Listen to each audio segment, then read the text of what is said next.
자, 민수기 보겠는데요. 민수기는 창세기, 출애굽기, 그리고 민수기로 연결되는 거예요. 레위기는 별책부록 같은 거라 그랬잖아요. 시내산에서 19장에 올라가서 하나님 만나고 출애굽기에서 20장, 21장, 22장, 23장이 율법을 받아요. 그 율법 받을 때 이 레위기도 함께 받는 거예요. 그리고 이동 중에 약간 추가되고 또 있었던 거죠. 또 과정 속에서 있었던 제사와 관련된 이야기들이 레위기에 있는 거고요.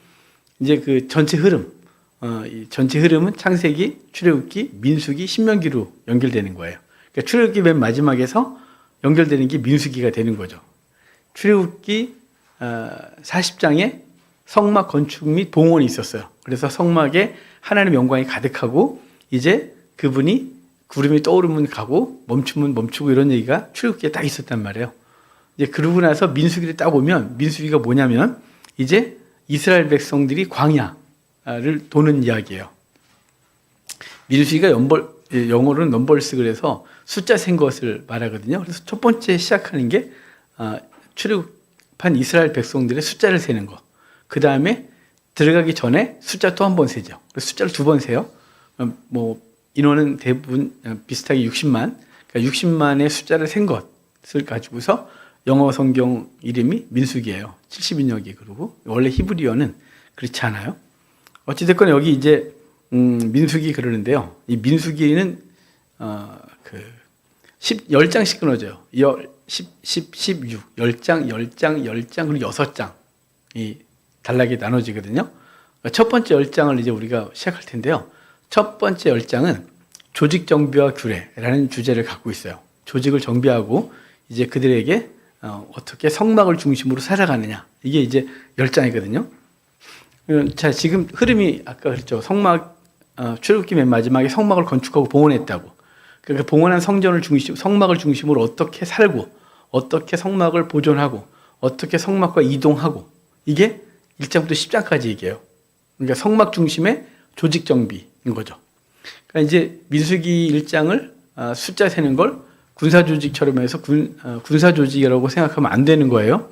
그 오해는 자, 이제 1절부터 볼까요? 1절에 이스라엘 자손이 애굽 땅에서 나온 후 둘째 해 둘째 달. 그러니까 1년 2개월 됐을 때 그때 시내산에서 모세에게 하신 말씀이에요. 왜 둘째 달에 말씀했을까요?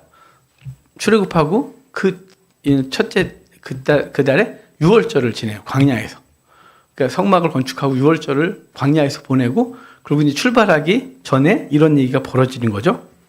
2절에 보면 너희는 이스라엘 자손의 모든 회중 각 남자의 수를 그들의 종족과 조상의 가문에 따라 그 명수대로 계수하래요. 각 지파에 사람들을 세는데 3절에 이스라엘 중 20세 이상으로 싸움에 나갈 만한 모든 자를 너와 아론은 그 진영별로 계수하라 그러거든요.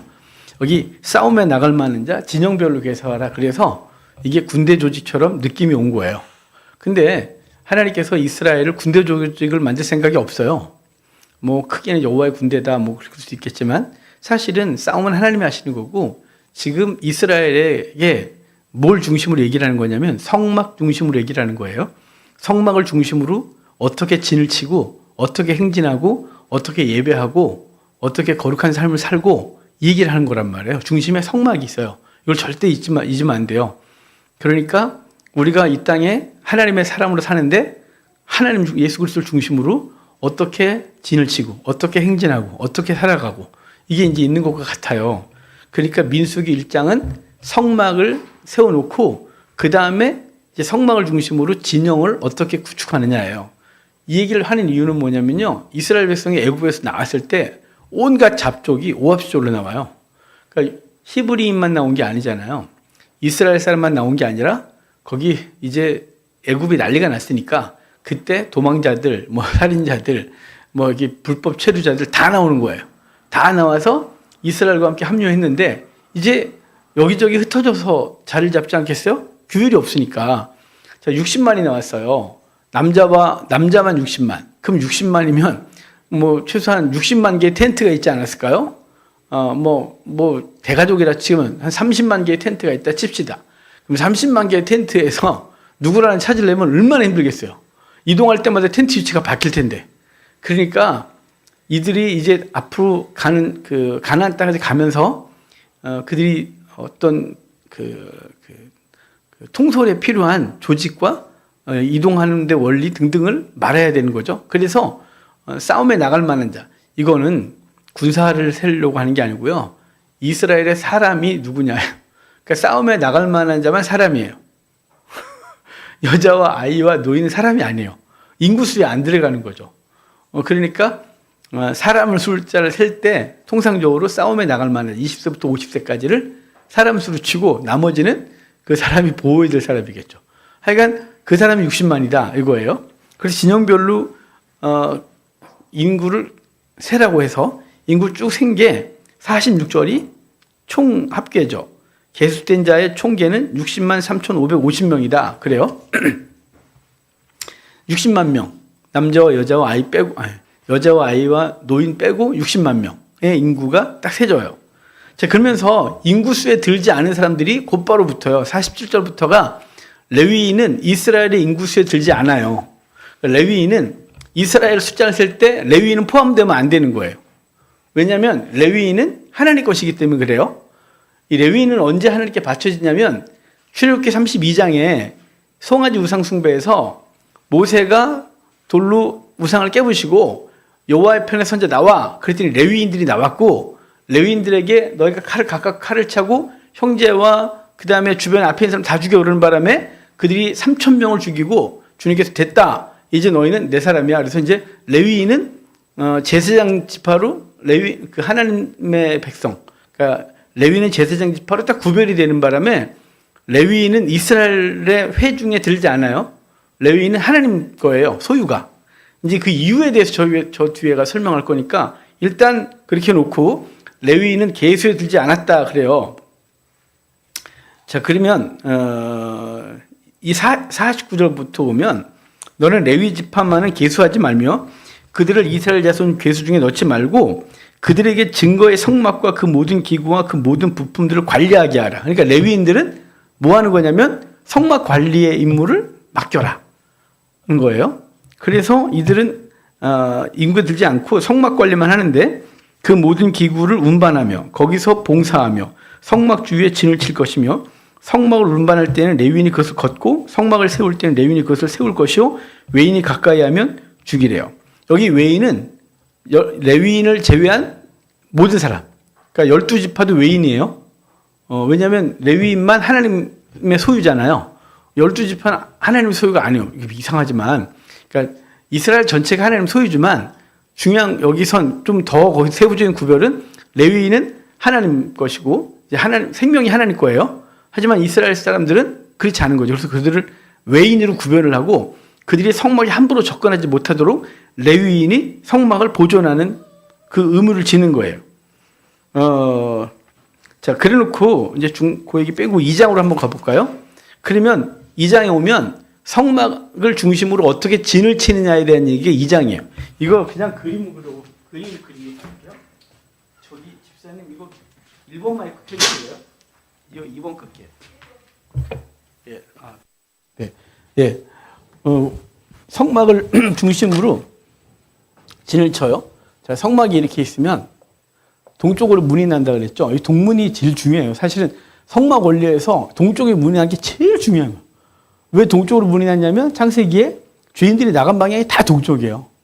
그래서 동쪽으로 열어놓고 나간 죄인들이 돌아오길 기다리는 마음이 동문을 열어놓으신 이유거든요. 그냥 동문을 열어놔요. 그래서 이제 이게 있으면 레위인들이 먼저 여기 아론이 진치고 여기 레위의 세 아들들이 진을 쳐요. 지금 이제 여기는 2장은 12개 지파가 어떻게 진을 치느냐예요. 그래서 여기에 세 지파, 여기 세 지파, 이렇게 세 방으로 세 지파씩 4개 방향에 진을 치는데요. 여기 동쪽이죠.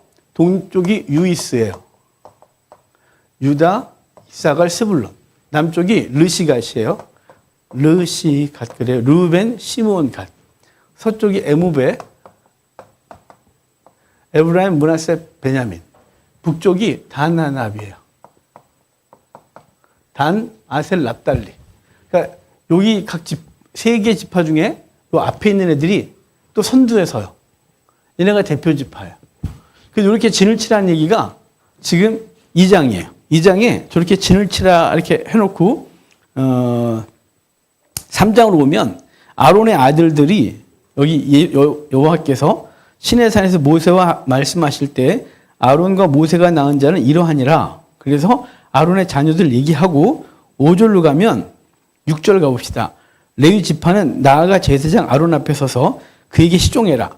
그러니까 레위 지파는 아론을 섬기는 존재인 거예요. 그러니까 사실은 레위 지파는 생명이 짙게 아니에요. 레위는 나중에 레위인 봉헌식이 있잖아요. 레위는 봉헌해서 제사장들에게 줘요.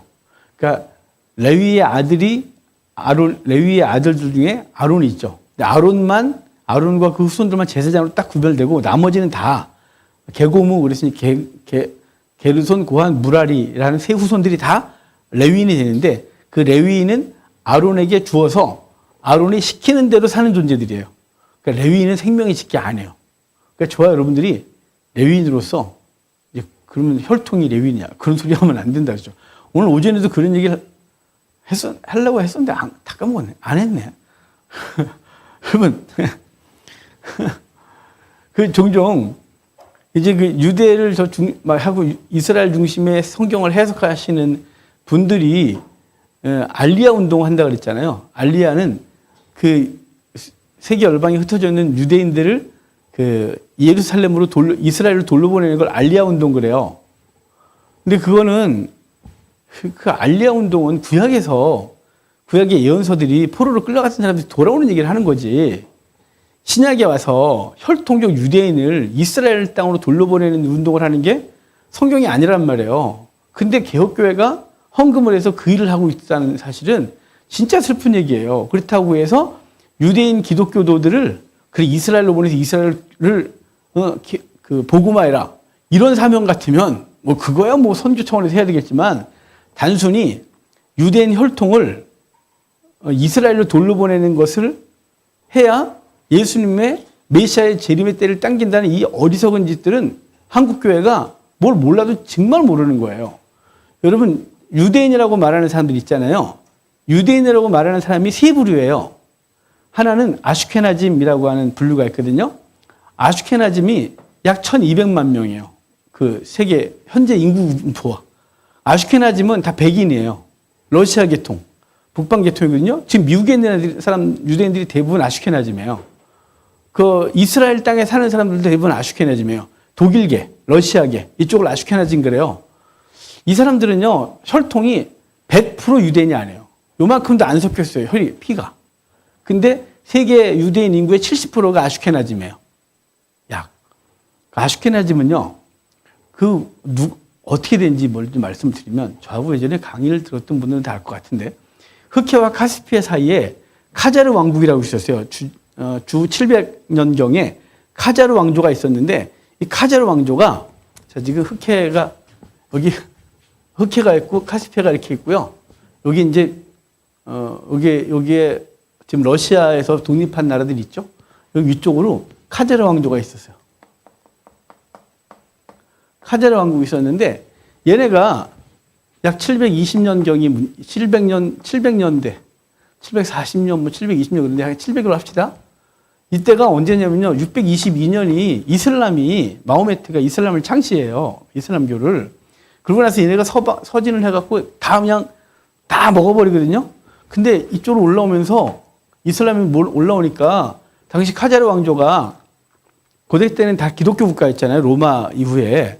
그러니까 얘네가 고민이 되는 거예요. 기독교로 남아있자니 죽겠고 그렇다고 이슬람 대전이 그것도 이상하고 중간에 샌드위치가 되니까요. 어찌됐거나 서쪽은 요즘 로마 제국의 기독교가 그리고 이쪽에서 올라온 이슬람 사이에서 얘네가 고민을 해요. 그러다가 어떻게 생존하지 그러다가 야 그러면 이슬람도 기독교도 다 유대교로부터 왔잖아. 그래서 얘네가 유대교를 선택해요. 얘네가 카자르 왕조가 이때 왕이 불만왕이거든요. 불만이 많은 왕이라서 불만왕이에요. 불만이라는 왕이 개종을 해요. 민족 전체를 유대교로. 그래서 우리는 유대교로 개종했다. 우리 유대인이다라고 선언해요. 그러는 바람에 원래 유대인은요 혈통상 혈통적 유대인은 끝난 지가 옛날이에요. 우리 북이스라엘이 주전 722년에 아수르에서 멸망하면서 사방으로 흩어지죠. 그래서 혼혈이 일어나요. 흩어진 사람들이. 그러니까 10개 지파는 이미 주전 722년에 사방으로 흩어지면서 혼혈이 일어나서 지파 개념이 사라진 애라고 생각하면 돼요. 그래서 바벨론 포로로 끌려갔던 사람들이 세 개 지파가 끌려가거든요. 레위, 유다, 베냐민 지파로 하면. 그래서 걔네가 돌아왔을 때도 이 사람들만 얘기가 나와요. 돌아온 사람들 명단에. 그러다가 남유다가 멸망하면서 남유다도 와서 헬라화되고 헬라 로마 때 이들이 전 세계로 흩어져요. 흩어지면서 얘네들도 혈통적 유대인의 개념이 사라져요. 그러니까 그다음부터는 유대인들이 혈통적 유대인을 유대인이라고 안 하고 종교적 유대인을 유대인으로 인정하는 거예요. 그래서 우리 신약 성경에 오면 각 전 세계에 흩어진 회당마다 유대인들을 뭘로 받아들여요? 할례하면 유대인으로 받아들이는 거예요. 유대인이면서 유대교, 이방인이면서 할례받은 유대인은 유대인으로 받아들이는 거예요. 정의원. 그래서 그때부터는 이미 혈통적 유대인을 유대인이라고 말하는 게 아니라 종교적 유대인을 유대인으로 말하는 거예요. 이해가 되세요?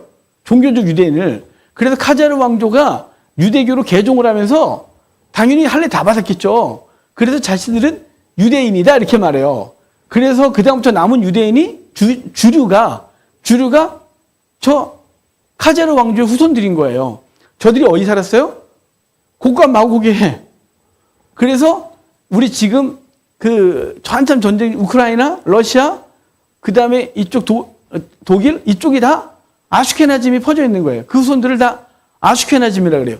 얘네 후손들이 다 아슈케나즘이에요. 자, 이해가 되십니까? 아슈케나즘. 그래서 백인들 있죠. 얘는 유대인이 아니에요, 혈통적으로. 유대인은 그렇게 생기지 않았어요. 유대인은 머리가 커요. 왜냐면 셈족이니까. 그래서 머리도 크고 머리 색깔도 까맣고 생긴 건 우리보다 좀 서구화됐죠. 우리는 좀 이렇게 코도 낮지만 그렇게 그 정도는 아닌데 그러면 혈통적 유대인은 어디 있냐? 걔네들을요 세파라딘 그래요. 자, 지금 얘네를 아슈케나진 그래요.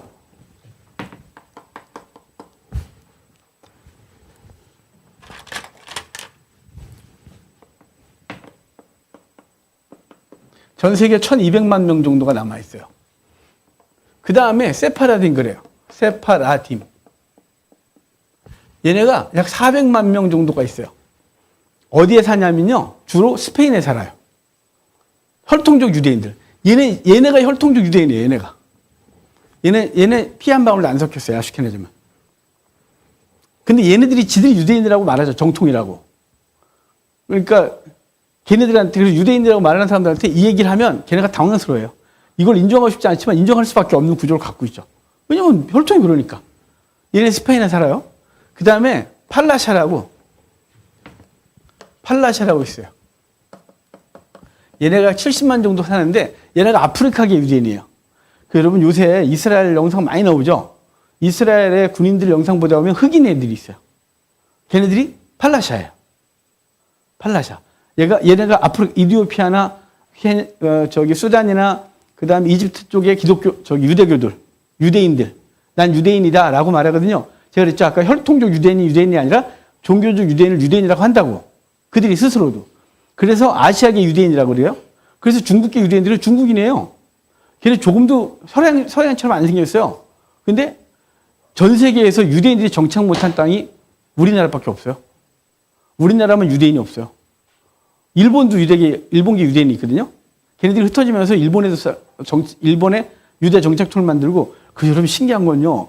일본어하고 히브리어하고 느낌이 비슷한 게 너무 많아요. 말투가. 그래서 얘네가 뭐가 통하나? 그러는데 하여간 그래서 일본의 기독교들이 자기네가 또 유대인의 계통 이런 헛소리도 하는 사람들이 있어요. 뜻이 비슷한 게 아니고요. 어감 있잖아요. 일본어를 몰라가 그냥 일본어를 아는 건 와루바시 세레빠 그쵸 빠게스 그러니까 그런 거 그래요. 그러니까 이 팔라스타인은 아프리카계 유대인이에요. 그래서 이스라엘 가면 동양인인데 유대인이라고 말하는 사람이 있어요. 그러니까 그 사람들이 인도계, 그 다음에 중국계가 대부분이에요. 근데 이렇게 많지는 않아요. 그러니까 이렇게 전 세계에 주로 분포된 사람들이 유대인이라고 말하는 사람들이 이 사람들이에요. 그러면 혈통적인 거 이 사람들밖에 없잖아요. 근데 얘네가 지금 유대교 열심히 해. 또 그렇지도 않아요, 얘는 또. 제일 열심히 하는 애가 아슈케나즘이에요. 얘네가 자기가 정통이래요. 혈통적으로 정통이라고 자기가 뭐 아론의 후손 따지면 아무도 몰라요. 왜냐면 족보가 있어야 알지. 우리나라처럼 조선 역사 속에서 어마어마한 기록 문화를 갖고 있잖아요, 우리나라는. 우리나라처럼 족보를 잘 갖고 있는 나라가 전 세계에 없어요. 우리는 족보가 집안마다 족보가 다 있어요. 진짜. 우리는 족보 몰라요. 우리 오춘 당수이가 계셨었는데 제가 받아온 적이 없어요. 근데 선욱이는 무슨 어떻게 알더니 아빠 우리 집안에 누구 파에 너 어떻게 아냐? 우리 거기 군대에 있을 때 군대에 있는데 그 같은 황씨가 있었는데 걔가 알려줬대요. 인터넷에 우리 족보가 있어. 그래서 족보를 쫙 열고 하더라고요. 그럼 나보다 낫다니까 그러는데 관심도 없어요. 하여간 중요한 건 지금 이스라엘 사람들이 혈통적으로 제가 뭐다 하는데 그것도 불확실하고 아슈케나즘들은 지들이 말해도 다 거짓말이에요. 아시겠습니까? 그러니까 하나님께서 우리 요한계시록에 14만 4천 말할 때 각 지파별로 1만 2천씩 말할 때 이것이 얼마나 이 시대의 상황으로 얘기를 하면 말도 안 되는 거죠. 왜냐면 얘네만 갖고 얘기를 해야 돼. 그거 하려면 얘네는 그 지파가 없는 거죠. 없죠, 지파가. 얘네는 혈통이야. 여기 카자르 왕국의 불만왕이 야, 우리 유대교와 이제부터 그 중간에 이슬람도 아니고 기독교 아니고 이쪽도 붙었다 저쪽도 붙었다. 그래갖고 말한 게 이 불만왕국의 카자르 왕조였고 걔네 후손이 아슈케나즘이란 말이에요. 그래서 러시아와 그 다음에 우크라이나, 그 다음에 폴란드, 그 다음에 독일 이쪽에 흩어져 살던 사람들이 이게 동의의 이익은 다. 그들이 미국으로 넘어가서 지금 미국의 유대교의 핵심 멤버가 돼 있는 거고 미국 사회 주류로. 여러분 그러니까 혈통을 따지거나 그러면 진짜 이상해지는 거예요. 성경 얘기가. 그러니까 이미 구약으로 끝난 거예요. 구약에 이 연결되는 얘기가 구약은 혈통적 유대인을 유대교라고 했다면 이스라엘이라고 했다면 이제 예수 그리스도를 통하여 믿는 모든 사람들이 영적 이스라엘로 하나님의 사람이 된 거죠. 이걸 또 얘기를 하면 뭐 대체신학인 어쩌 이런 소리를 또 해요. 여러분 그런 게 어디 있어요. 그리고 이방인을 유대교로 하면 대체신학이래요. 그럼 구약으로 계속 가는 거죠. 여지는 우리 이방인, 걔네 유대인. 그런 거 없다 그랬죠. 복음에 그러잖아요. 성경에 그 헬라인이나 이방인이나 뭐 야만인이나 수구디안이나 구별이 없느니라 분명히 했는데 그 말씀을 놔두고 우린 또 자꾸만 구별을 하는 거예요. 유대인이나 이방인이나 예수 그리스도 안에서 하나가 됐다고 교회가 됐다고 분명히 말하는데 그런 걸 다 부정하는 거예요. 여러분 그러니까 우리가 구약적 사고방식을 끊고 예수 그리스도를 통하여 우리에게 주신 복음이 뭔지를 분명히 알면 저런 소리 안 하는 거예요. 혈통이 어쩌고 메시아닉주들이 말하는 이상한 종말론을 따라가지 않는 거예요. 우리는 복음밖에 없어요. 이 성경에서 말하는 얘기만 듣고 아멘 하는 거죠. 그러니까 자꾸만 전통 따지고 뭐 그러는데 정말 답답해 죽겠어요.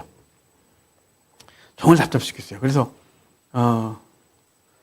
한동안 그 단체하고 논쟁을 하고 그랬지만 정말 이 조그만 개척교회 목사 따져봐야 영향도 없고 저는 이제 제가 속한 곳에서 제가 말씀을 가르치는 곳에서 열심히 가르치고 그것이 뭐가 잘못된지 얘기를 하고 지금 이것도 얘기를 하고 있는 거니까요.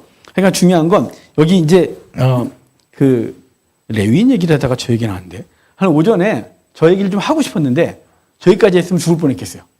생각해보니까 오늘 오전 얘기도 정말 천년왕국 7년 대환란 뭐 곡과 마곡 이런 얘기를 전체적으로 했잖아요.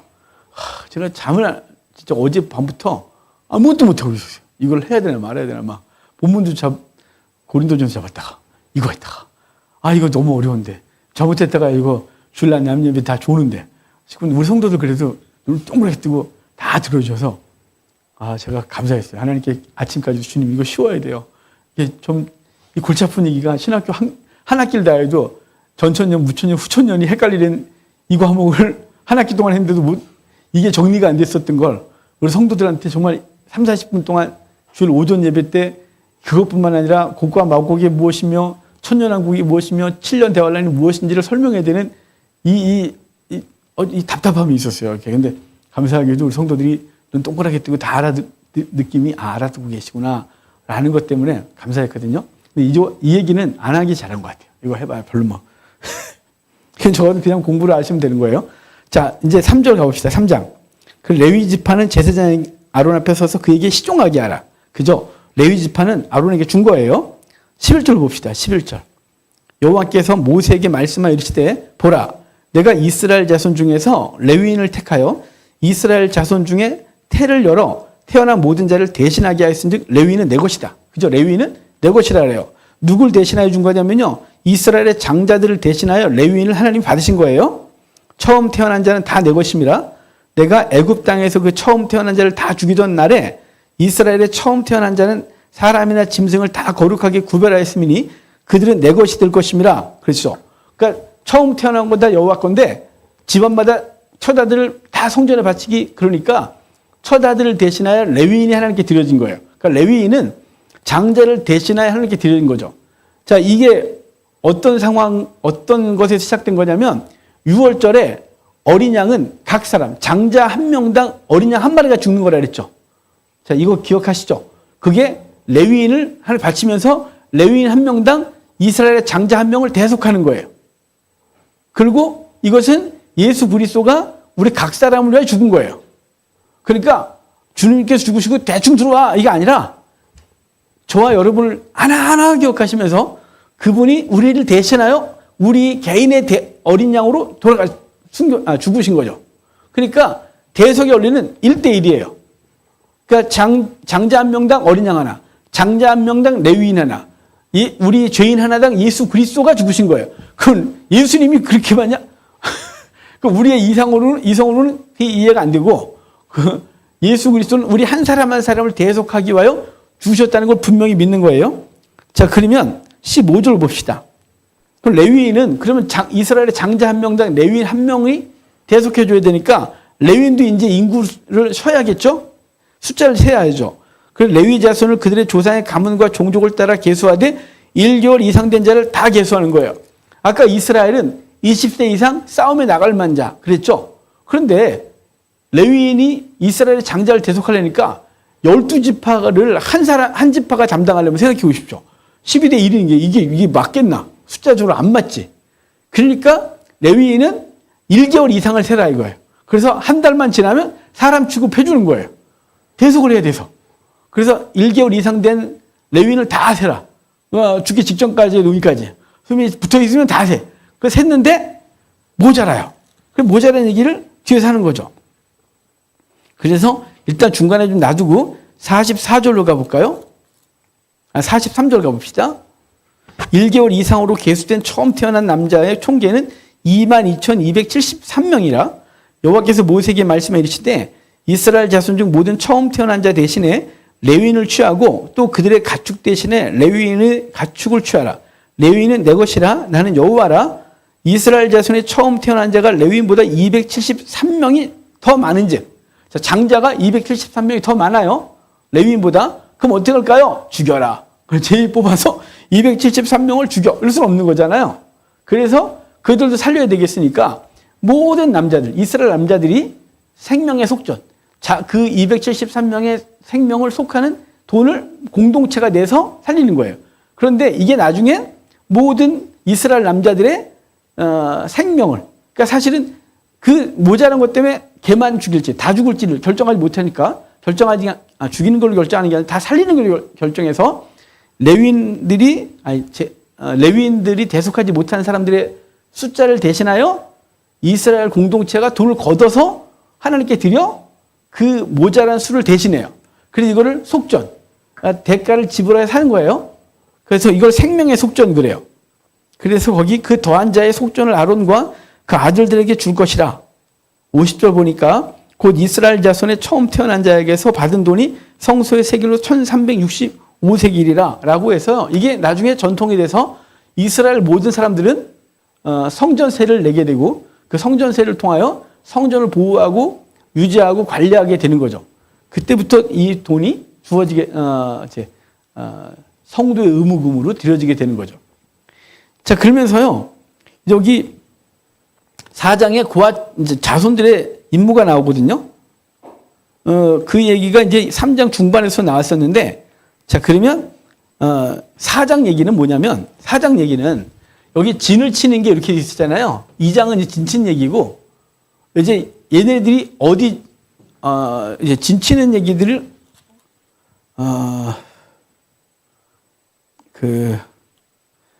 우리 21절부터 3장 21절부터 봤어야 되는데 봅시다. 4장 그냥 다 봅시다. 4장 전체 그냥 읽지 않고 해드릴게요. 여기 아론 자손이 아론과 그의 아들들이 여기다 진을 쳐요. 앞쪽에. 그 다음에 여기가 고핫, 여기 게르손, 무라리 이렇게 진을 쳐요. 진 칠 때. 그래서 입구는 아론 자손들이 맡고 남쪽은 고핫이, 서쪽은 게르손이, 북쪽은 무라리 자손이 맡아서 이들이 성막에 함부로 들어오지 못하도록 막아서요. 근데 그러면 이제 멈출 때야 정착해 있을 때 이렇게 되는데 이동하게 되잖아요. 성막은 이동식 건물이니까 이동을 하면 구름이 떠오르면 이동해야 되겠죠? 자, 그럼 이동에 대한 얘기를 좀 봅시다. 이동을 하는데요. 이동도 순서가 있어요. 구름이 딱 떠오르면 아론이 먼저 아론 자손들이 계속 하나님의 일하심을 주시하고 있겠죠. 그분이 움직인다 그러면 얘네가 얼른 가서 뭘 하냐면 가서 언약궤를 딱 매갖고 나와요. 이거 제사장이 매는 거예요. 제사장이 매갖고 나와요. 그러면 요 보고 있던 고핫 자손들이 이동이야? 그러면 얼른 들어가서 이 고핫 자손들은 이 아론이 고핫의 후손이거든요. 레위의 세 아들이 게르손, 무라리, 고핫, 게르손, 무라리인데 이 중에서 고핫의 후손이 아론이에요. 모세도. 그러니까 이 고핫 아론 자손이 가서 법궤를 딱 메고 딱 나오는 순간 이 고핫 자손들이 얼른 가서 기물들을 다 포장하고 어깨를 매는 거라는 거예요. 그러니까 번제단, 그다음 물두멍, 향단, 떡상, 그다음에 향당, 떡상, 촛대 이걸 다 매갖고 나오는 거예요. 이렇게. 그러면 그 다음에 얘네가 나오면 죄송해요. 얘가 이제 벗겨 나오면 갑자기 유다 지파 여기 앞에 유이스가 여기 봤잖아요. 얼른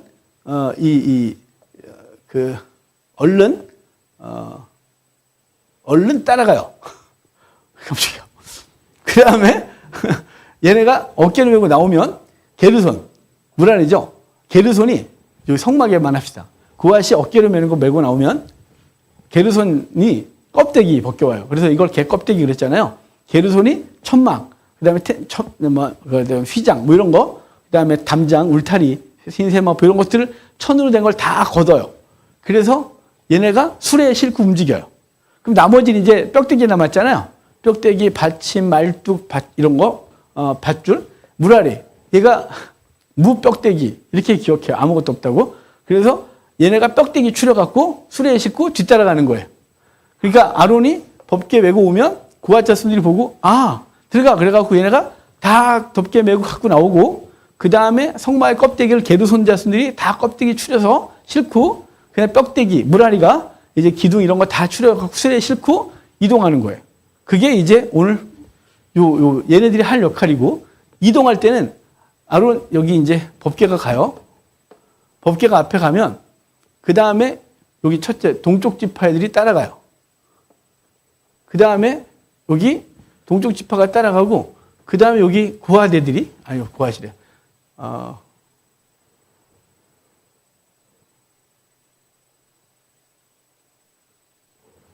무라리가 가야 되는데 자꾸 오늘 이거 수도 없이 하는 게 왜 헷갈리죠? 또 제 교재랑 갖고 나왔네. 자, 동쪽 지파가 가고 그 다음에 무라리가 가요. 뼈대기 세워야 되니까. 그리고 여기 르우벤이 가요. 여기 남쪽. 그 다음에 이렇게 게르손이 가야겠죠. 그 다음에 얘가 가요. 그리고 고핫 자손이 따라가서 이걸 다 세팅하는 거예요. 나중에. 그래서 시계 방향으로 움직이는 거예요. 얘가 먼저 가서 이렇게 가고 그 다음에 여기도 아론이 먼저 간 다음에 그 다음에 얘네가 먼저 가서 여기가 게르손하고 무라리 같이 가는 거예요. 같이 가서 텐트를 세우면 그 사이에 따라갔던 애들이 고핫이 그 안에 정착을 해요. 이렇게 딱 놔요. 그래서 나머지 애들이 들어가서 자리를 잡는 거예요. 그러니까 아론이 가면 그다음에 유다 지파가 가서 따라가서 아 여기구나 그러면 유다 지파가 자리를 잡는 거예요. 여기 성막 자리, 그다음에 여기 동쪽 지파 이렇게 자리 잡고 나오면 게르손과 무라리가 와서 성막을 짓고 그 다음에 남쪽 지파가 따라와서 그 정착을 하고 그다음에 고앗 자손들이 와서 성막 안에다가 그 기물들을 다 넣고 나머지 이제 서쪽, 북쪽 지파들이 자리를 잡게 되는 게 이제 이 이동이에요. 그러니까 여기 4장엔 레위의 세 아들들의 역할, 계고무가 무슨 역할을 하는지를 얘기를 하는 게 이제 4장이고요. 자, 그 다음에 4장 35절 보실래요? 레위인들의 지금 성전 봉사가요, 30세부터 50세까지 회막에서 복무할 것이고 그랬죠. 8장 24절 가보실래요? 8장 24절.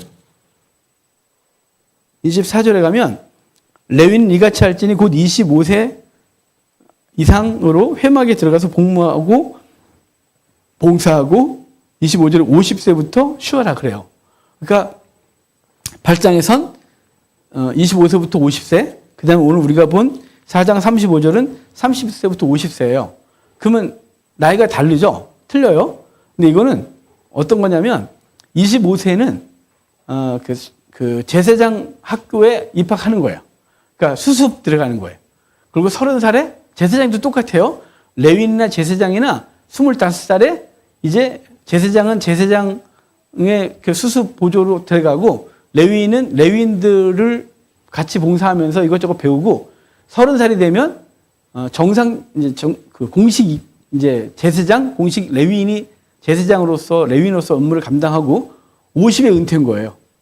이 절차를 따라간 사람이 에스겔이죠. 에스겔이 제사장 우선이죠. 25세에 포로로 끌려가서 30살에 선지자 사명 감당하는 거예요. 그리고 에스겔이 54살인가 54살에 죽어요. 그러니까 50세 살짝 넘어서 에스겔은 죽거든요. 그 에스겔에 대한 그 일대기를 보면 그러니까 에스겔은 그 제사장의 그 절차를 따라서 훈련하고 사명 감당하다가 은퇴하고 그리고 이제 그는 삶을 다하게 되는 거죠. 중요한 건 여기 레위인은 오늘 본문엔 30세부터 50세, 8장에선 25세부터 50세 그랬는데 이 두 개가 틀린 게 아니라 하나는 그 수습부터 쓴 게 25세, 그리고 정식 제사장으로서의 사명 감당하는 게 30세, 그리고 은퇴가 50세다라는 것을 기억하시면 돼요. 자, 그 다음에 5장 가볼까요? 자, 1장, 2장, 3장, 4장은요, 성막의 그 구조를 얘기를 하고, 성막을 건축하고, 그리고 주변에 진을 치는 얘기를 하면서, 조직 정비와 규례를 했거든요. 성막을 중심으로 어떻게 정착을 하고, 어떻게 하나님을 섬기고, 그 거룩을 보호하며, 어떻게 이동하는지에 대한 얘기를, 1장부터 4장까지 한 거예요. 5장부터는 이제 거룩한 삶으로 성막을 보존하는 얘기를 해주는 거거든요. 5장에 보면 거기 1절에 여호와께서 모세에게 말씀을 이르시되 이스라엘 자손에게 명령하여 모든 나병 자와 유출증이 있는 자와 죽음으로 부정하게 된 자를 다 진영 밖으로 내보내야 돼.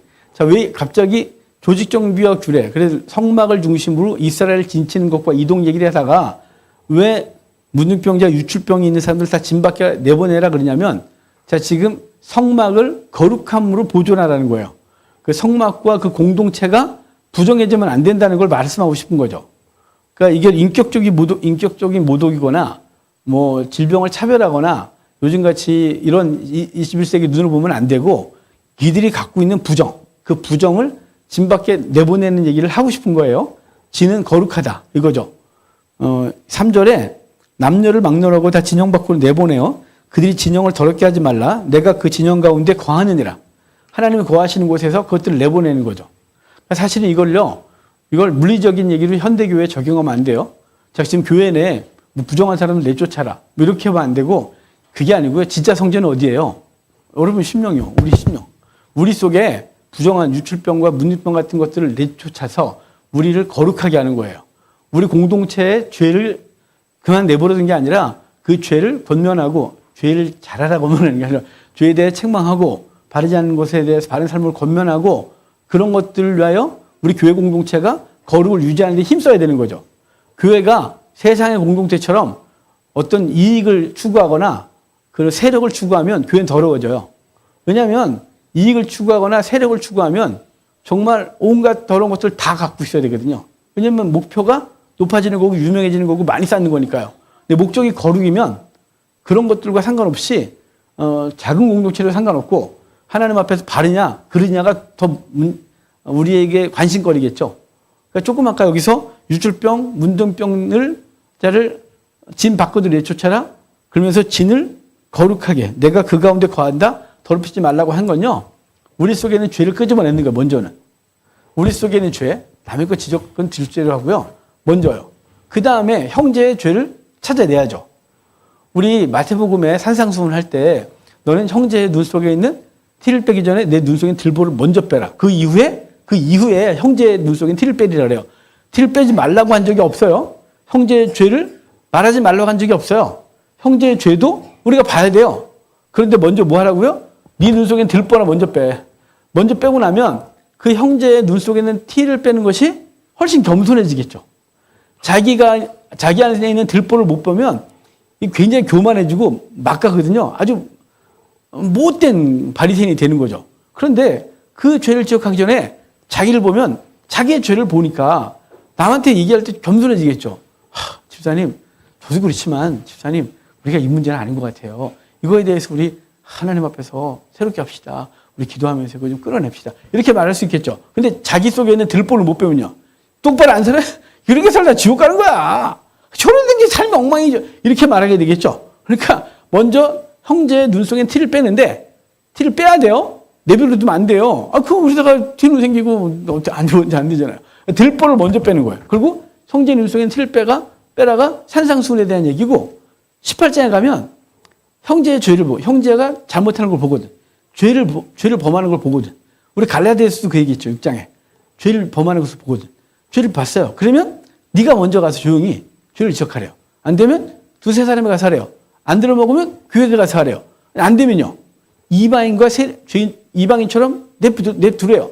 버리라는 게 아니라 일단 권면이 먹히지 않으니까 너는 가서 그를 위하여 두세 사람이 내 이름으로 모여 기도하면 내가 그들 가운데 있겠다. 이 얘기 못 가요.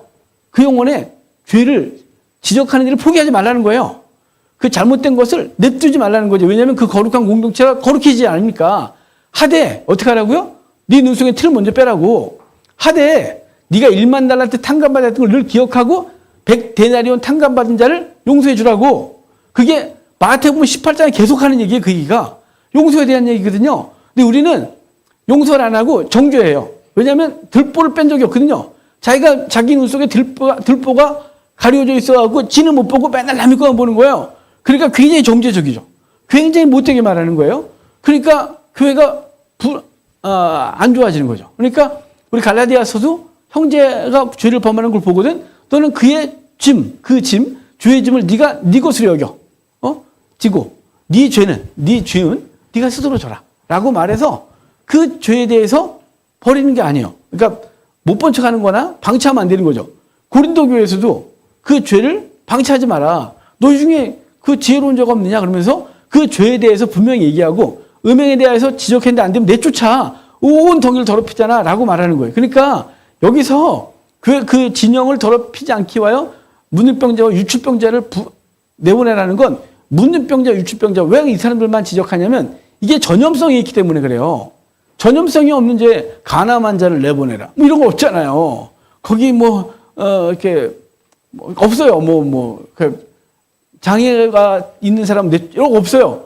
왜 문둥병하고 유출병만 얘기를 하면 이게 전염성이 강해서 온 사람들을 막 전염하니까 죄가 갖고 있는 전염성이 문둥병과 유출병 같은 거예요. 그래서 진영 바깥으로 내쫓아라. 왜냐하면 그 진을 거룩한데 그 진을 더럽히기 때문이라는 거예요. 그러니까 지금은 우리가 물리적이나 이런 것을 하는 게 아니라 영적으로 우리 안에 있는 문둥병, 우리 안에 있는 유출병을 내보내야 되고 우리 교회 공동체 성전이잖아요. 이 성전이라는 공동체 안에 죄가 보이거든. 그 죄를 용납하면 안 되는 거죠. 온 덩이를 더럽힐 거니까. 그래서 우리가 겸손하게 티를 빼고 자기 눈 속에 들보를 먼저 빼고 형제의 눈 속엔 티를 빼는데 어떻게 하라고요? 겸손하게. 안 들어먹어요? 그럼 아예 내쫓으란 말이 없어요. 고린도전서에서는 거기는 내쫓으라고 했고 마태복음에서는 그는 내도 이방인처럼 여기는데 너는 그를 위하여 두세 사람이 그를 눈물로 기도하라는 거예요. 그러면 내가 그 기도에 무엇이든지 그 말 안 듣는 애, 그 못된 거 내가 들어줄게. 내가 바꿔줄게. 라고 하는 얘기가 마태복음 18장 얘기란 말이에요. 이 어마어마한 얘기를 우리가 잊어버리고 있는 거예요. 그래서 작정 기도하고 두세 사람이 모여 기도하는 건 돈, 명예, 자식 뭐 이런 거죠. 근데 사실은 우리가 두세 사람이 모여 기도할 게 뭐냐면 저도 대상자. 우리 가운데 변하지 않는 우리 가족의 어떤 구성원들 집사님이 기도해줘요. 그래서 같이 막 기도하는 거죠. 왜냐하면 내가 무엇이든지 응답하겠다고 하는 건 거기 무엇이든지는 죄인을 회개시켜 거룩한 공동체로 돌아오게 하는 그 일이에요.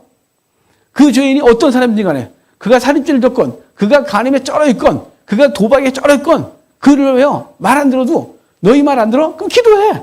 그럼 내가 하늘에서 듣고 시행하겠다는 거예요. 그를 너희가 눈물로 기도하는 그거. 이해가 되시죠? 여기 지금 이걸 영적으로 그렇게 보고 우리가 우리 속에 죄를 끄집어내는 거예요. 죄에 대하여 이제 죄값을 5분의 1 더하여 속건제를 드리라고 말하고 11절부터 보면요. 여기서 11절부터 있는 마지막 절까지 있는 그 의심제 얘기를 좀 합시다. 이게 이제 5장의 의심제가 대표적인 얘기거든요. 그 의심제는요. 거룩한 삶으로 성막을 보호하는 거잖아요. 자, 성막을 만들고 물리적으로 보호하고 물리적으로 어떻게 유지하고 보존하느냐 얘기를 했다면 이제 거룩한 삶으로 성막과 그 공동체, 진영을 거룩하게 하는 얘기를 하고 있단 말이에요. 거룩한 삶에서 그 첫 번째로 나온 얘기가 뭐냐면 나실인 서원제도예요. 죄송해요. 의심제예요. 의심제는 어느 날 여자가 부인이 배가 불러오는 거죠. 이 아줌마 요즘 뭐 이렇게 많이 먹었어? 이렇게 된 건데 많이 먹어서 배가 나온 건데 이제 이 아줌마가 어디 가서 바람을 펴갖고 애를 뱄어? 이래갖고 이제 난리가 나는 거죠. 사실 여기서는요 이 사람이 의처증 환자예요.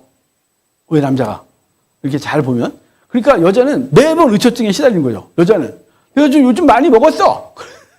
내가 먹어서 배가 좀 나왔는데 내가 요새 갱년기가 안 와서 뱃살이 쪄. 뭐 이런 거 있잖아요. 저 사람이 평생 배가 없던 여자가 요즘 배가 뭐야 이거? 갱년기는 배가 나오는 거래요. 저만 하는 배인데. 하여간 이 아줌마가 낼째 낳겠다. 내가 이제 이게 여기 그럼 이제 여자가 계속 의심을 받고 남자 고대 여자의 인격이 인권이 없었어요. 그러면 얼마나 고통스럽게 했으면 여자가 가서 고발하는 거예요. 제사장님, 나 얘가 또 의심해요. 그러면 그래 하자. 그래갖고 이제 뭘 하냐면 대야에다가 흐르는 물을 담아다가 놓고 그 다음에 성전뜰에 이제 재물을 태우고 남은 재들이 떨어질 거 아니겠어요? 그 재를 걷어다가 그 대야에 담고 그 다음에 내가 어떤 짓도 하지 않았어요. 내가요 그런 죄를 졌으면 내가 벌을 받을게요. 라고 하는 맹세글을 쓰고 그 맹세글을 쓴 걸 거기다 빨아요. 그럼 이제 그게 더럽죠? 잿물이에요, 잿물. 잿물을 그 여인에게 마시게 해요. 그 여인이 벌컥벌컥 마시는 거죠. 주세요. 뭐 이거 한두 번 먹은 것도 아니니까 지금 뭐. 벌컥벌컥 마시는 거죠. 그러면 이제 정말 그 여인이 의심스러운 짓을 했다. 그러면 넙적다리가 떨어진다 그러는데 이게 낙태한다는 뜻이에요. 낙태. 그러니까 부정한 씨앗을 남겨두지 않겠다는 거죠. 자, 지금 거룩한 삶으로 성막을 보존하고 그 공동체를 보존하는데 자, 지금 아까는 질병에 대한 얘기를 한 거고 이번에는 그 여인과 남자나 여자나 부정에 대한 이 부정으로 성전을 그 공동체를 더럽힌 것에 대해서 더럽히지 못하도록. 그런데 하도 남자가 여자를 의심하면 여자가 와서 밝혀주세요. 그럼 이제 받아 마시면 여인이 음행을 했다. 그러면 유산을 하는 거고 그렇지 않고 그 여인이 정상적이다. 그리고 자기 남편과 잠자려고 아기를 가지고 가다 그러면 그 아이가 보존되는 거예요. 그러니까 이건 사실은요. 이 물은 그 잿물이에요. 잿물. 그 독극물이죠. 이거 먹으면 죽을 수도 있는 거예요. 독극물을. 그러니까 잿물을 먹었는데도 멀쩡하다. 그것은 하나님이 그 의심에 대하여 걷어가시는 거죠. 그래서 그 모든 의심과 부정. 그러니까 남편들이 쓸데없는 의심을 하거나 여인들이 부정한 행위를 해서 공동체를 더럽히지 않고 거룩한 삶을 여인도 유지하고 남자들도 그러고 가정도 유지하고 등등등 그것을 통해서 성막을 보존하는 것에 대해서 얘기를 하는 게 5절, 5장이 거룩한 삶을 통하여 성막을 보존하는 거예요. 그러니까 1장부터 5장까지 했는데요. 오늘 10장까지가 이제 한 덩어리예요. 조직 정비와 규례. 그런데 1장부터 인구수를 세고 그다음에 성막이 정착했을 때 어떻게 이스라엘 진을 치고 그리고 어떻게 보존하고 어떻게 이동하고 어떻게 성막을 섬기는지에 대한 얘기를 구체적인 얘기를 해주고 이제부터는 거룩한 삶으로 성막을 보호해 주는 얘기를 5장까지 한 거죠. 그러니까 저와 여러분은 사실은 성전 대신 예수 그리스도를 모시고 사는 존재예요. 구약은 광야에 성막이 딱 자리 잡았다면 그리고 그 주변으로 레위인과 이스라엘이 진을 쳤다면 이제 예수 그리스도가 우리 안에 들어오셔서 우리 안에 텐트를 치신 거죠. 그래서 우리 안에 거하시고 그 거하시다가 장막을 친다라고 하는 말을 했죠. 요한복음 1장에서. 그러니까 우리 가운데 장막을 쳐주셨어요. 장막을 쳐주셨고 우리는 이제 우리와 우리 공동체가 성전 됐어요.